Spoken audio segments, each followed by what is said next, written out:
1, 2, 3, 4.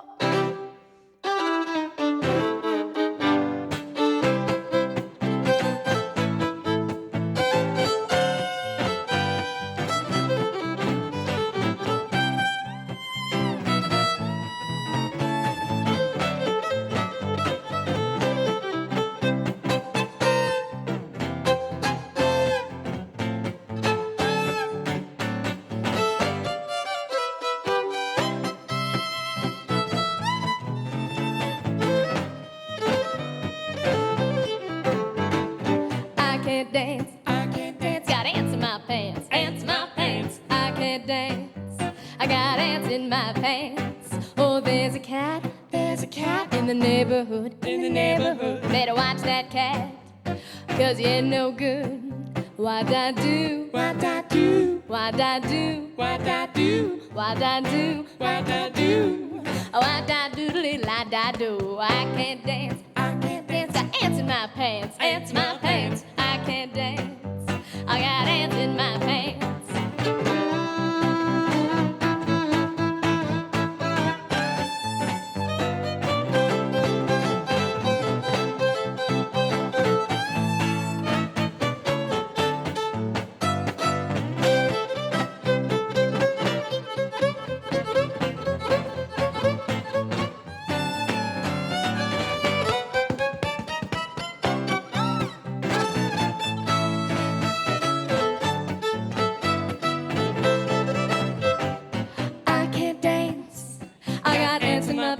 Ants in my pants, I can't dance. I got ants in my pants. Oh, see that kitty in the neighborhood, in my neighborhood. Better watch that cat, 'cause he ain't no good. What'd I do? What'd I do? What'd I do? What'd I do? Little-la-da-da-da. Hey, I can't dance. I got ants in my pants. I can't dance. I got ants in my pants. Oh, I can't dance. I got those ants in my pants. I can't dance. I got ants in my pants. Let's throw a party, baby, spread good cheer.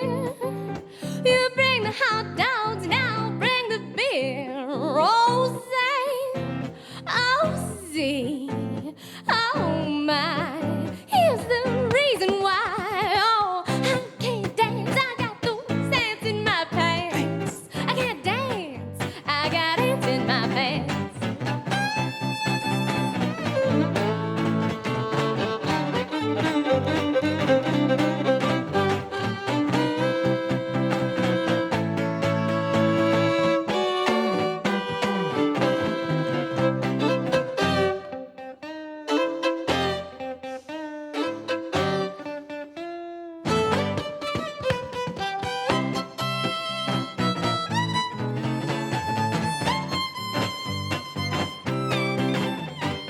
I can't dance, got ants in my pants, ants in my pants. I can't dance, I got ants in my pants. Oh, there's a cat in the neighborhood, Better watch that cat, 'cause he ain't no good. What'd I do? What'd I do? What'd I do? What'd I do? What'd I do? What'd I do? What'd I do? Little-la-da-day. I can't dance, I got ants in my pants. I can't dance, I got ants in my pants, ants.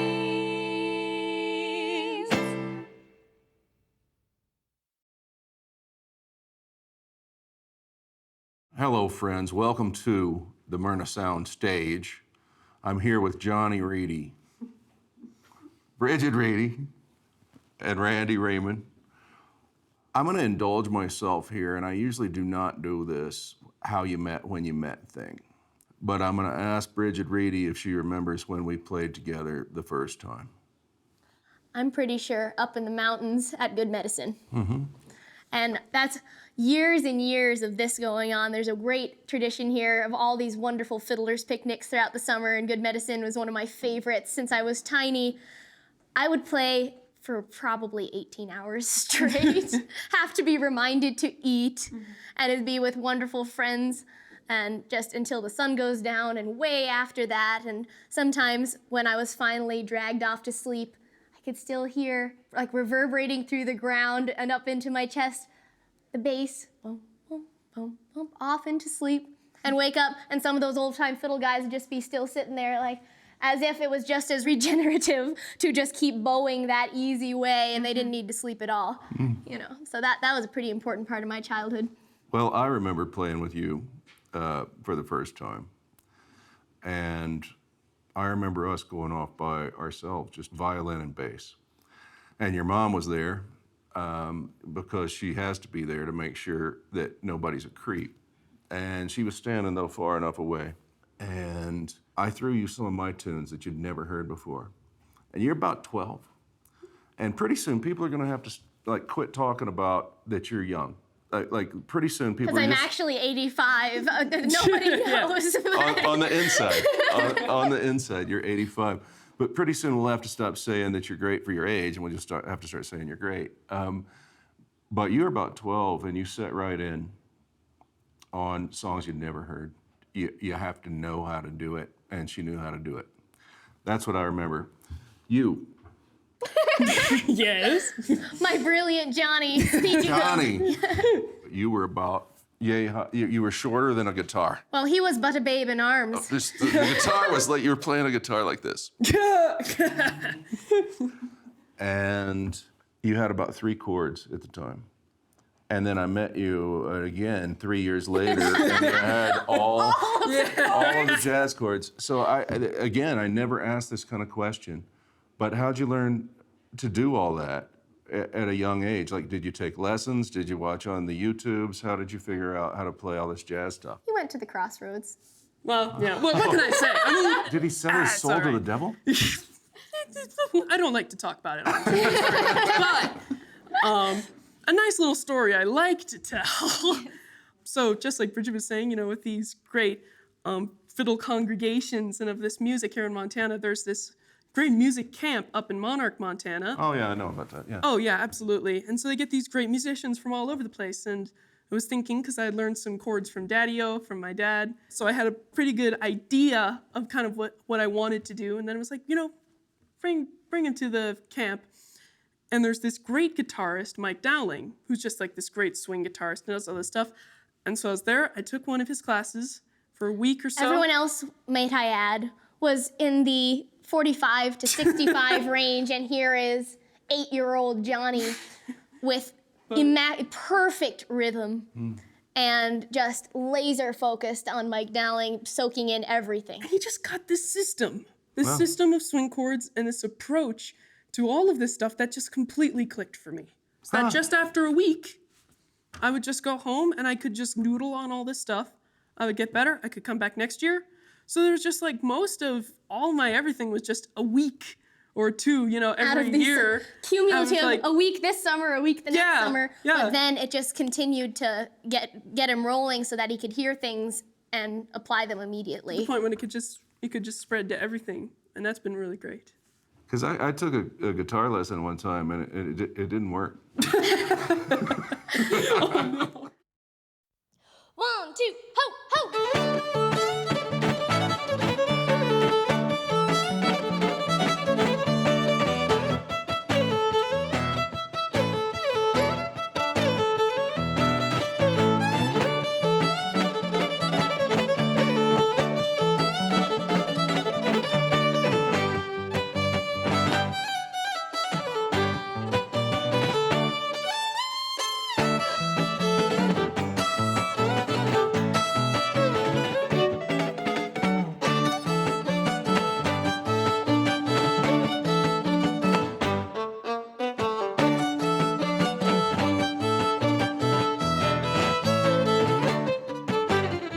Hold that tiger, hold that tiger, hold that tiger, hold that tiger, hold that tiger, hold that tiger, hold that tiger, poke 'em, kick 'em and salt 'em. Hold that tiger, hold that tiger, hold that tiger, hold that tiger, hold that tiger, don't let him go. Hold that tiger, that's tiger rag.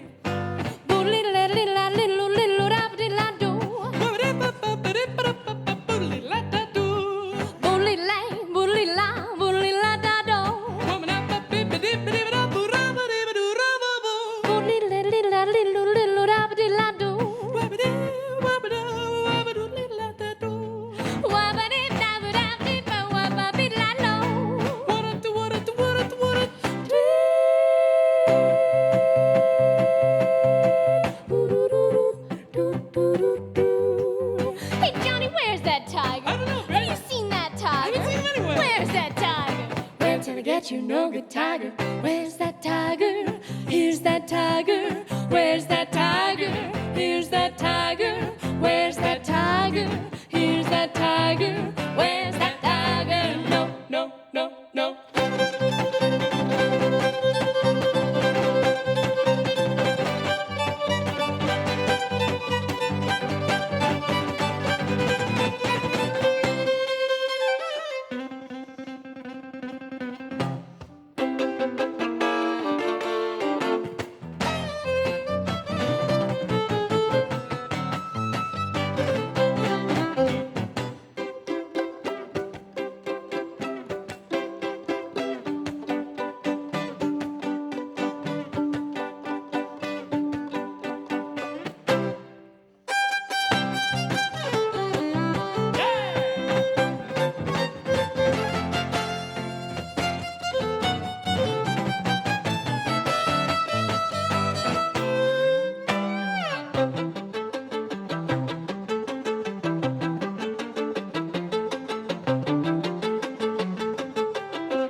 Hold that tiger, hold that tiger, hold that tiger, hold that tiger, hold that tiger, hold that tiger, hold that tiger, poke him, kick him and salt him. Hold that tiger, hold that tiger, hold that tiger, hold that tiger, hold that tiger. Don't let him go. Hold that tiger, that's tiger rag. Don't let him go.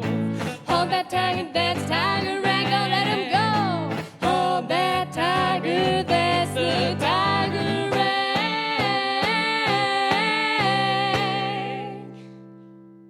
How?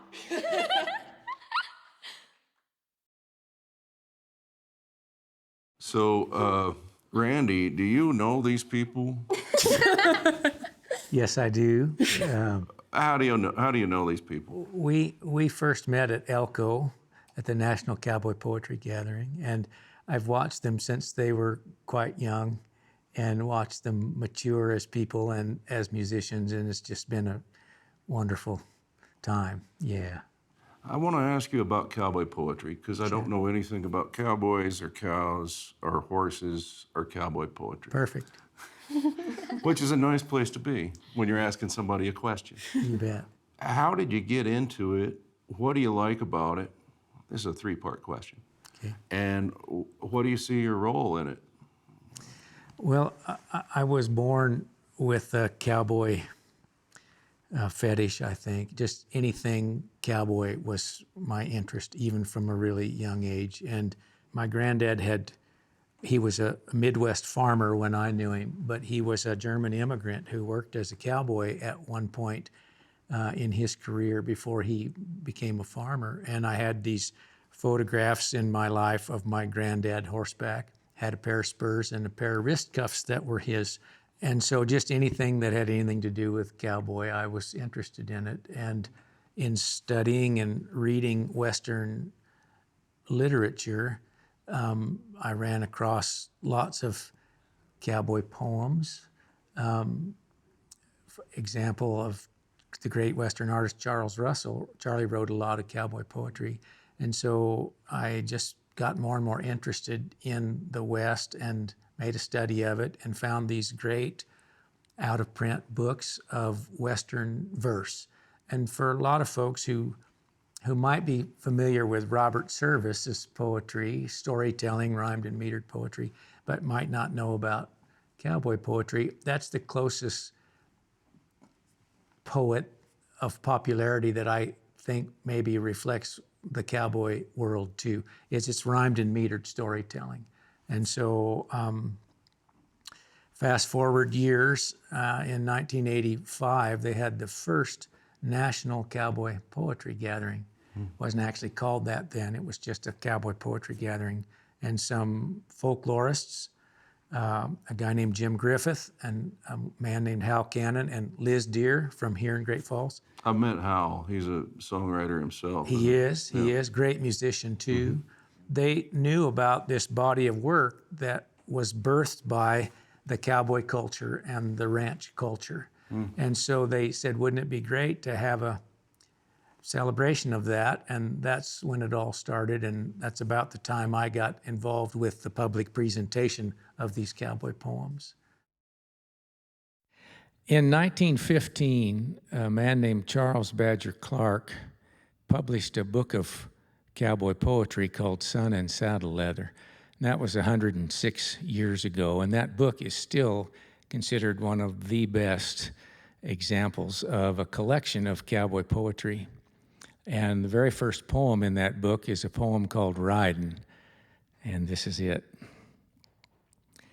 There's some that love the city, grass that's curried, smooth and green, theaters and strangling collars, wagons run by gasoline. But for me, it's horse and saddle every day without a change, and the desert sun a-blazing on 100 miles of range. Riding, just a riding, desert rippling in the sun, mountains blue along the skyline. I don't envy anyone when I'm riding. When my feet are in the stirrups and my hoss is on the bust and his hooves are flashing lightning from a cloud of golden dust, and the bawling of the cattle is a-drifting down the wine, well, a finer life than riding would be mighty hard to find. Riding, just a riding, splitting long cracks through the air, stirring up a baby cyclone, tearing through the prickly pear. Just a riding. I don't need an art exhibit when the sunset does her best, painting everlasting glory on the mountains to the west, and your opera looks plumb foolish when the night bird sings his tune and the desert's silver mounted by the touches of the moon. And I'm riding, just a riding. Who could envy kings or czars when the coyotes down the canyon are singing to the stars, and you're riding. When my trail on earth is ended and my final bacon's curled and I'm called away up yonder to that home ranch of the world, I don't want no harp, no halo, robes, or other fancy things. Let me ride the starry ranges on a blood bay hoss with wings. Riding, just a riding, nothing I'd like half as well as rounding up the sinners that have wandered out of hell, if I'm riding. Charles Badger Clark, 1915. Sometime later, another fella started kind of debuting his poems, and his name was Bruce Kiskadden, and he was a real multifaceted guy. He wrote over 500 poems that we know of, and he wrote a great piece I'd like to do now called The Creak of the Leather. And this poem was written, I'm pretty sure, in the 30s maybe. I haven't made a fortune, and my hair is white. I'm old. Still, I wouldn't trade my memories, not for heaps of shining gold, and whenever I get lonesome, I just hold a grand review of the people and the places and the horses that I knew. I can hear the songs and stories. I can feel the campfires blaze as I live again the glories of my grand old cowboy days.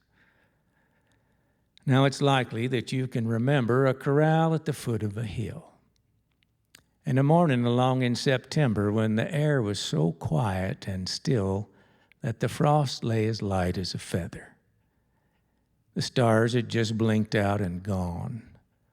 You remember the creak of the leather as you saddled that horse in the dawn? When the glow of that sunset had faded and you reached a corral after night on a hoss that was weary and jaded, so hungry your belt wasn't tight. You felt about ready to weaken. You knowed you'd sure been a long way, but that saddle just kept on a-creaking like it did at the start of the day. There's times you can mind when that saddle was standing up high at the back and you started one whale of a battle when you got your old pony untracked. How you and that hoss stuck together is a thing you can't hardly explain, nor the rattle and creak of the leather as it met with the jar and the strain. Well, you've been on a stand in the cedars when the air was so quiet and dead, Turn even a fly nor mosquito to buzz and make noise round your head. You looked for wild horses and cattle. The place was as silent as death. But you heard the soft creak of that saddle every time the old horse took a breath. And when you were working the roundups and all day you had been riding hard and there wasn't no chance of you shirking, you was pulled for the second guard. Well, a sad, homesick feeling come creeping as you sung to the cows and the moon, and that saddle just kept on a-creaking, right along with the sound of your tune. And there were those days in the summer, those perishing hot summer days, mirages, they kept you gazing, and the dust devils danced far away. You cussed at the thirst and the weather, you rode at a slow jog and trot, and you noticed that somehow the leather creaks different when once it gets hot. Now you're old. Your eyes have grown hollow, your hair has a tinge of the snow. But there's always these memories that follow from the trails of the dim long ago. There are things that will haunt you forever.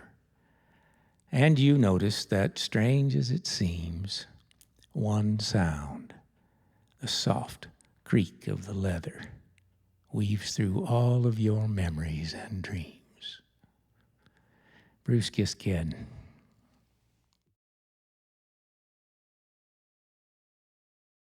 So a little look behind the scenes here, folks. We have a cowboy hat problem on this show. You can't see people's eyes and faces. And so right now we're going to talk about our hats. And I don't have one, so I don't have to talk. But Johnny's going to talk about his hat first. Where'd you get your hat? Well, this was Elko.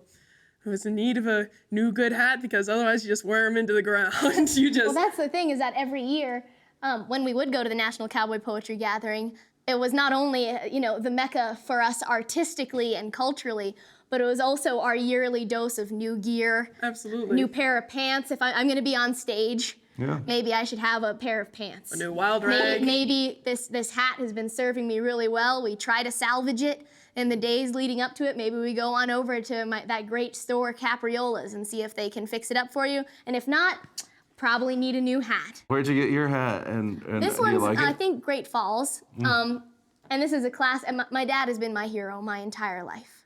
I've never tried to be somebody artistically or my personality or anything. So many kids want, their hero is some rock star or an actor.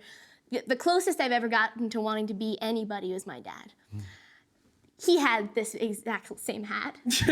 And I was, once again, in the same situation of desperately in need of a hat. And so he brought this one home for me one day. And it's been serving me really well for years and years now. Well, tell me a little bit more about your pop, because he's here. He's over here. He's right there. I can't see him, but he's right over there. And he seems a little bit like a manager.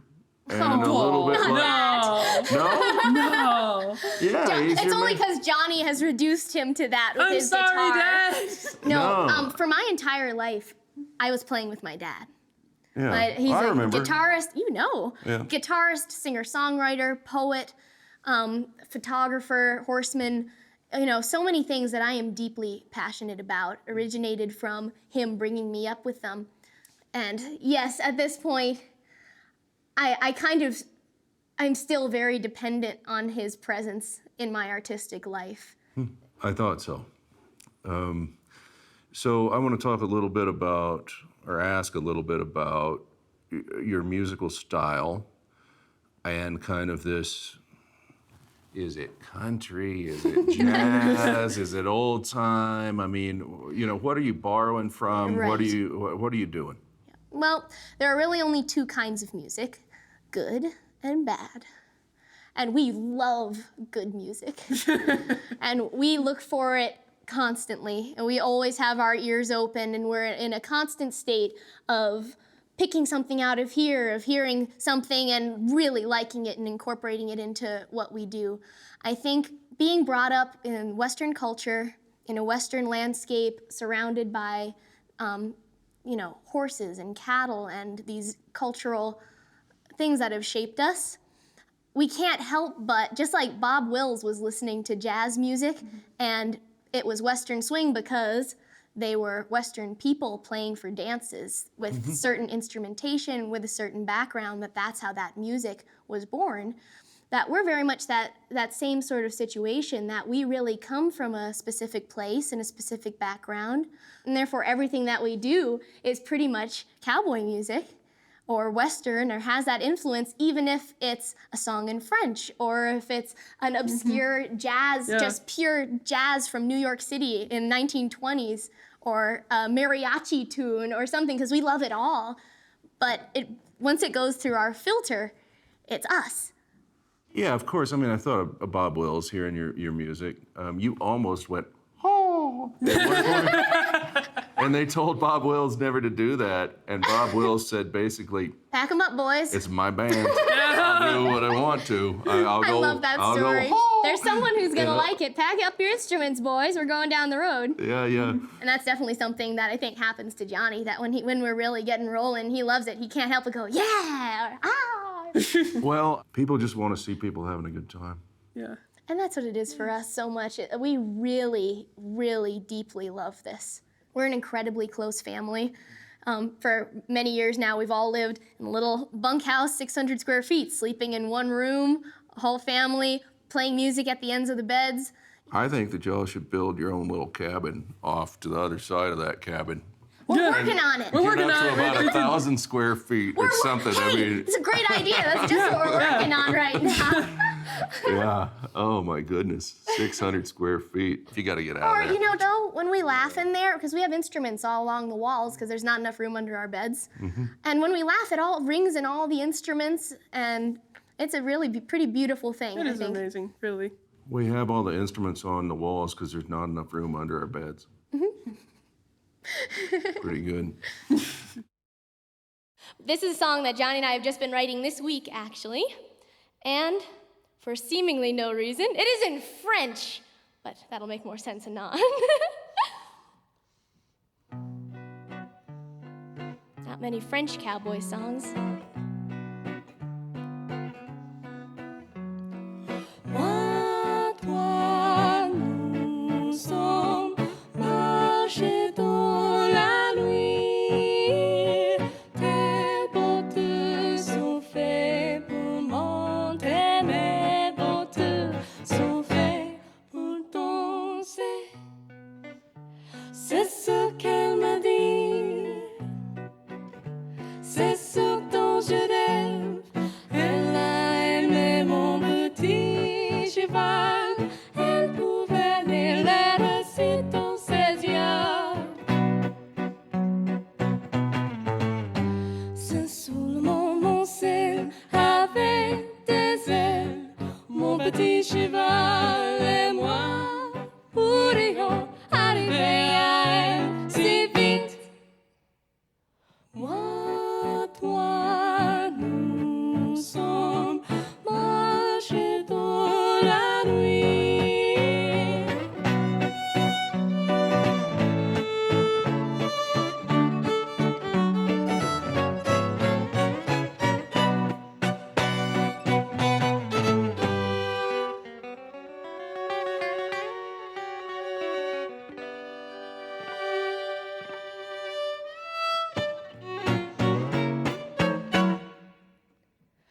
Moi, toi, nous sommes marchés dans la nuit.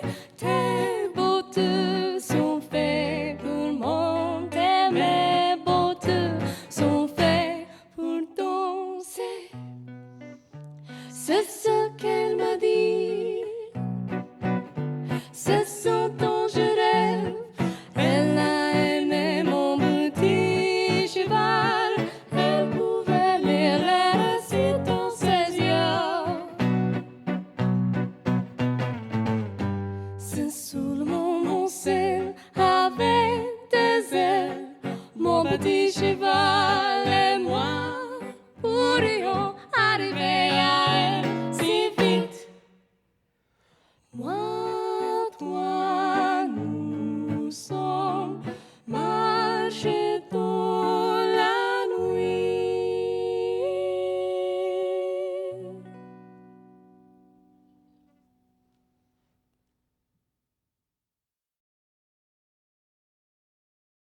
All right, let's do a little tools of the trade.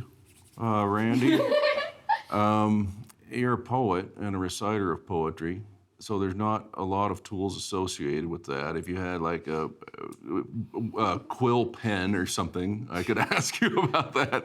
But you're just using your brains and your voice. I'm going to ask you about some of the stuff that you build that is not poetry, Sure. but might be art anyway. Yeah. Well, one thing about the Cowboy poetry gatherings, which is where I got to meet these guys, is it's more than just a show. It's really a gathering of Western people and non-Western people who are there to celebrate the cowboy culture and the cowboy lifestyle and the ranching heritage. And so there's more going on than just music and poetry. Oftentimes there's saddle carving seminars, there might be a songwriting seminar, and then there's a display of the gear that is relative to the cowboy culture. Mm-hmm. And this object next to me is a riata, and it's one I made. With your permission, I'll just touch it. Yeah. Just quickly, Sure. Amazing. Yeah. It's made just out want of to show people this. It's made out of a cowhide, raw hide. That's a before leather is leather. It's a rawhide object, and it's just the green skin taken off the animal. Mm-hmm. And it's a very traditional thing. It's maybe the original catch rope or lasso or lariat, lariata. That's where lariat came from. And long before there were polyfibers and nylon fibers, there was the skins of animals, and ropes were made commonly in all horseback cultures. And this is not exclusively an American thing, but it's anywhere there's a horseback culture, people have made their own gear, and a lot of times it's made from rawhide. And so there's a process you go through to get it so it's malleable, so you can actually do things with it. And this is a very simple object. It's just a 4-strand braid. But like the most perfect music, it's in its simplicity, it's perfect. Well, thank you. If you look at that, if you look closely, it's so even, and it's made with such care and consistency that it has a real life and soul to it. Well, that's kind. That this is something that at most poetry gatherings, they have a gear show, or they have an art show, or they have these seminars I talked about. And so you can learn to do some of this at the National Cowboy Poetry Gathering. I learned from an incredibly brilliant horseman named Bill Dorrance. He was also a remarkable rawhide braider. And Bill was 55 years older than me, but we were just best of friends. I lived with him off and on for a decade. Between horse contracts, I would go stay with this fella who's a hero to most horsemen and to all rawhide braiders, because he was just remarkably gifted. So he taught me how to do this, and the two of us actually made a film together. We made a 2-hour documentary about his life and about the process of building a riata. It's called 4 Strands of Rawhide. I didn't bring any with me, but something that's available. And so... Oh, you have something for sale? Well, pretty much everything's for sale. So. Yeah. I'll fast forward a little to a friend of mine who was a Texas cowpuncher named J.B. Allen. And I got to share the stage with him on many occasions, and J.B.'s gone now, but his poems remain. J.B. Allen never wrote a poem till after he was 50 years old, which I think is really good advice for up-and-coming poets. Anyway, people have asked what's cowboy poetry, and it's quite a broad topic, but I like this little description of it that J.B. wrote called The Medicine Keepers. A man might work his whole life with the boys around the wagon and never say 2 words unless it's just hoorah and bragging. But somewhere in the solitude of some old line camp shack, he'll smooth a fruit can label out. And right there on its back, a group of words redeemed from time to last when he moves on. set down with hurried flourish, for his memory of 'em's gone. Now the spelling may not be exact, nor commas where they ought, but there amongst those rugged lines a mood is somehow caught. It may be sad and maudlin about a dead or crippled friend, or just a mournful yearning for a way that's bound to end. There's others might be bawdy, full of life and mirth, or tales about some saddle horse that has no peers on earth. There's many through the years been lost or burned or throwed away, but others have survived to give us views of yesterday. And still amongst the working hands the words come now and then to write a living history of the earth and stock and men. J.B. Allen. I first attended the Cowboy Poetry Gathering in 1986, and it changed my life, literally. It's been one of the grandest adventures I've ever been on. Some of my very best friends I met at the Cowboy Poetry Gathering, the love of my life. I met at the Cowboy Poetry Gathering. And that first year, I wrote a poem on the way home from that gathering. And that was almost 40 years ago, but the sentiments hold true today. The poem's called A Rare Find. It's a wonderful thing, somewhat hard to explain, when you meet a new friend on your way. And you know in no time there's a reason behind the ease that your friendship's obtained. For your spirits are one, though the friendship began only just a few hours ago. The things that you share and the feeling that's there is more lasting and precious than gold. Your talk runs from horses to shoeing to cattle to starting these colts a good way, and before your own eyes the time has flown by. Adios is the thing you now say. And you sure hate to go. And your feelings, they show on your face as you shake your friend's hand. Still, you know that you're lucky to have this new friend that shares your same love for the land, for horses and cattle, and days in the saddle and nights underneath a clear sky.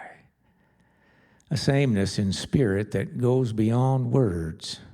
We share that, my new friends and I.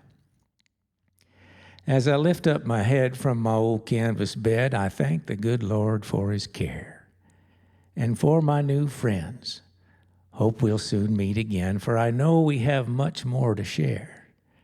For our spirits are one, though the friendships began only just a few hours ago. The things that we share and the feeling that's there is more lasting and precious than gold.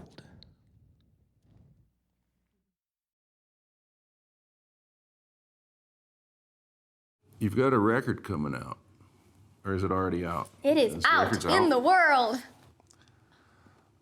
What's it called? Where'd you make it? Tell me about the record. Okie doke. It's called Next Go Around. And it's the first album, it's full-length album that Johnny and I did just completely me and him. We recorded it at the beautiful Doncaster Round Barn there in Twin Bridges, which is just a couple miles away from where we live, just right down the road there. And that's a beautiful, beautiful historic space that was recently renovated. It was a really cool place to record because there was a lot of stories and a lot of soul. It was very inspiring. For the album itself, I did all of that artwork myself. It's all original artwork. I was going to ask you about that, but you beat me to it. I like kind of cartoon art this way. I don't mean, cartoon is not a bad word to me when it comes to art. You know, I like this like semi-representational, semi-abstract stuff, and you did all this yourself. I was inspired. There are some great old rodeo posters from the 30s that are a lot of that kind of woodblock style. I love like Joe Mora, his Sweetheart of the Rodeo, with the cowgirl and the roses, the yellow roses around. I found really inspiring. So there's definitely a little flavor of that in what we ended up doing for that artwork. So we like to do a tools of the trade situation here on the soundstage. And this is a banjo, and there's more banjo jokes than there are banjos in the whole world. Hopefully. This one, its neck is too short. What's going on here? Well, this is a tenor banjo. It's only got 4 strings. And this is a jazz instrument. Oh. This is from 1920. It's an Orpheum number 3. It was Retberg and Lang that had this company. They bought the company at the end of the 1800s there and started making some really fine banjos. And I love this one so much. It was my 18th birthday gift because when I turned 18, I had a decision to make. I'm like, okay, 18, I'm an adult. Gotta do some sort of crazy, rebellious something, you know? Maybe I should take up smoking. Maybe And I smoking, got it, people a can say banjo. whatever. That's it. People can say whatever they want, but smoking is cool. But Smoking is banjos cool. are cooler. But I love this banjo because, you know, made in New York 100 years ago. Yeah.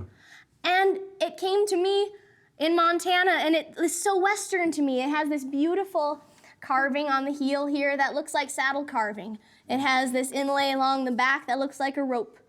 And it has this wonderful, deep, old voice and so many stories to tell that just fit with me so nicely. And although I do a lot of leather work myself now, I did not build this strap, but I did paint it with some little wildflowers on there. Can you show us how it sounds? Yeah. Let us hear how it Let's sounds. see here.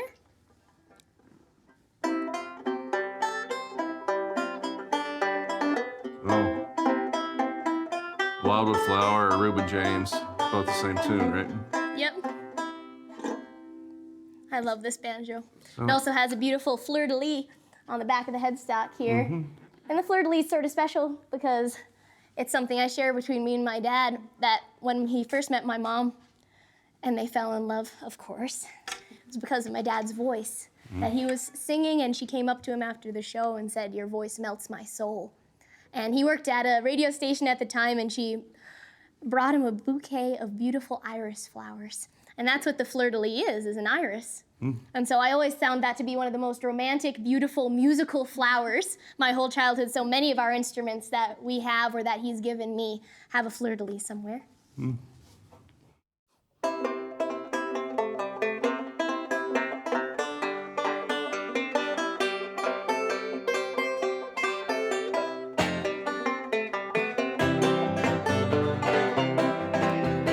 how many biscuits can you eat this morning, this morning? Now how many biscuits can you eat this evening, this evening? Now how many biscuits can you eat?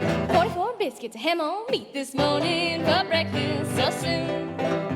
Now if you see me, look at me this morning, this morning. Now if you see me, look at me this evening, this evening. Now if you see me, look at me. Them legs is better be seen this morning for breakfast so soon.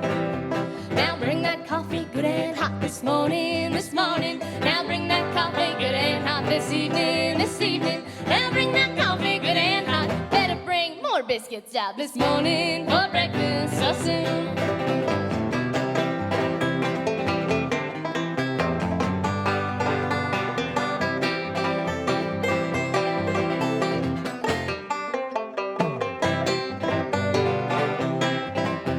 If you get there before I do this morning, this morning. If you get there before I do this evening, this evening. If you get there before I do, saw a hole and pull me through this morning, this evening, so soon. Now how many biscuits can you eat this morning, this morning? Now how many biscuits can you eat this evening, this evening? Now how many biscuits can you eat? 44 biscuits, a ham on meat this morning for breakfast so soon.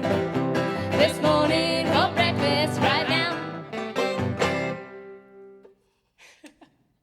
Johnny can eat more biscuits.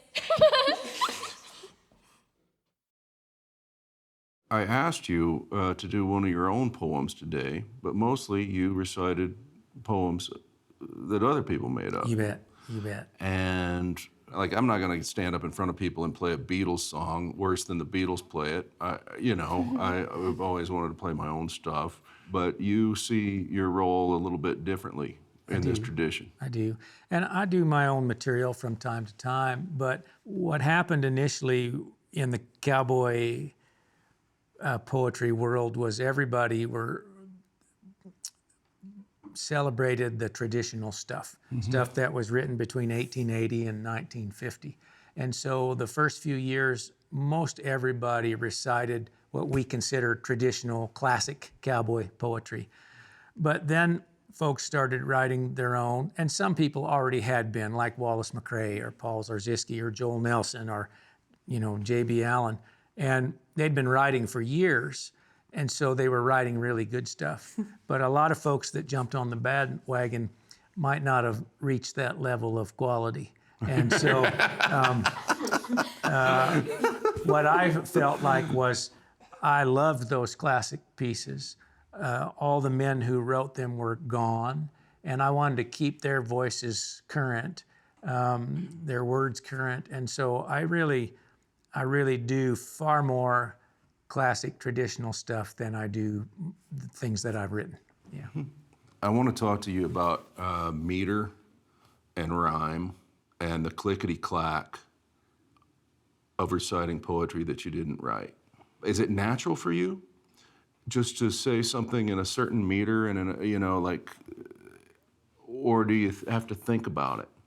Well, first of all, I commit all of it to memory, and I recite those poems to myself out loud hundreds of times before I ever recite one from the stage, because there's a feel there that if it's inappropriate for the way the poem is written, then you never get to the heart of the piece, just like good music.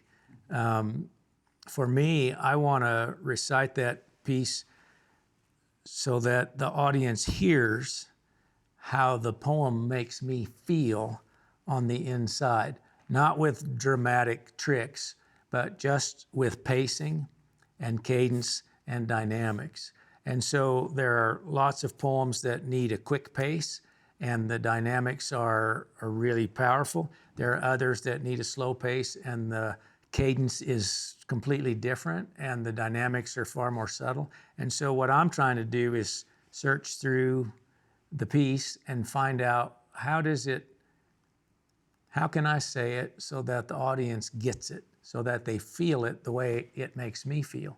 And with another person's writing, you're a little bit safer if the poet is dead.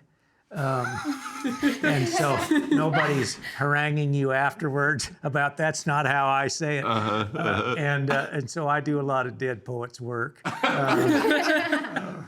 I don't like criticism. But I try really hard to give it the respect it deserves and give it the feel that I think that writer felt when he was writing it, and that's why he chose the words he chose. He chose those words on purpose so that you would feel what he was feeling when he wrote that piece. And I'm just trying to reflect that. I'm just the messenger.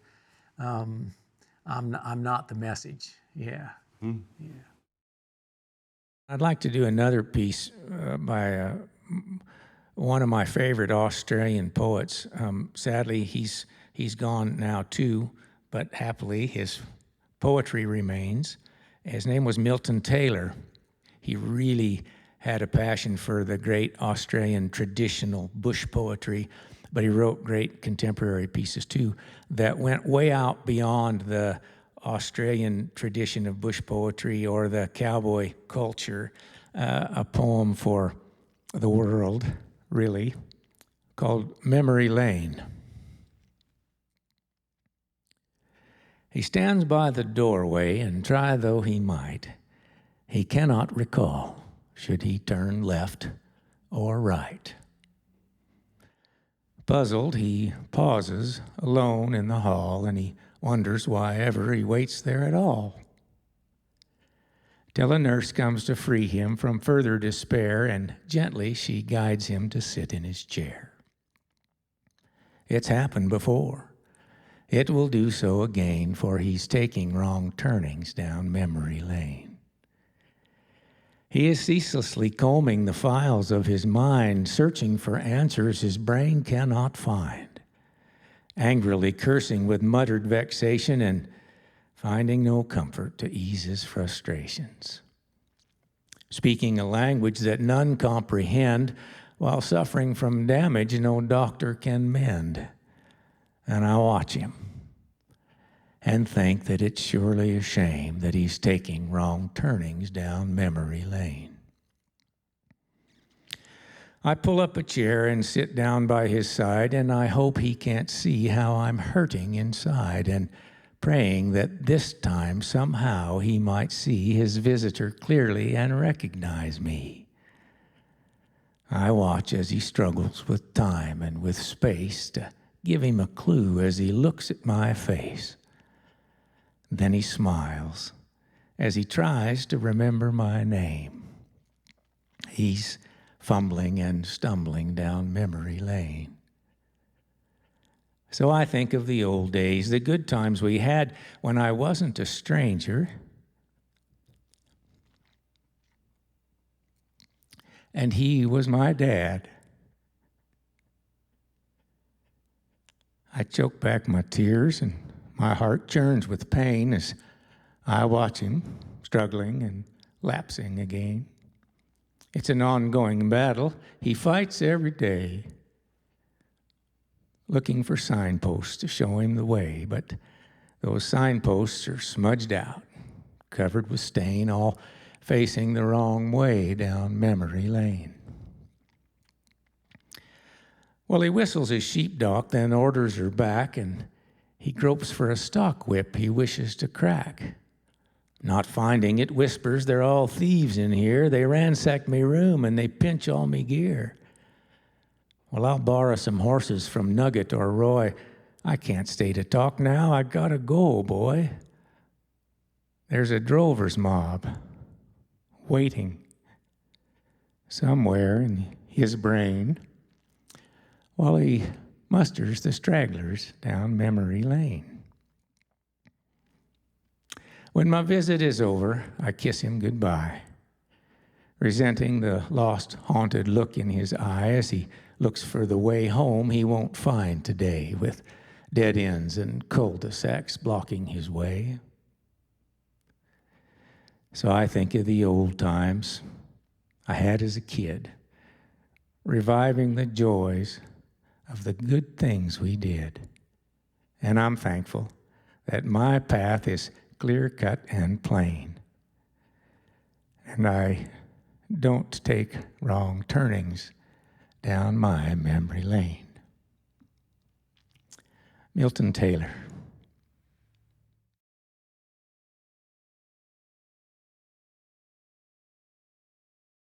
So, Johnny, you play music with your sister. Yes, Is I do. that cool? Is that weird? What's It's the it best like? thing ever. Our relationship is the best, just forever. We've just been the best friends. And I remember from the very beginning, because Brigid started with playing music with Dad, and they were great, had it made, and I just loved that. I just thought it was the coolest thing. And I was talking to Brigid, like at one point, I'm like, "I want to play in your band," and Brigid's like, because I wasn't really doing anything yet. Okay.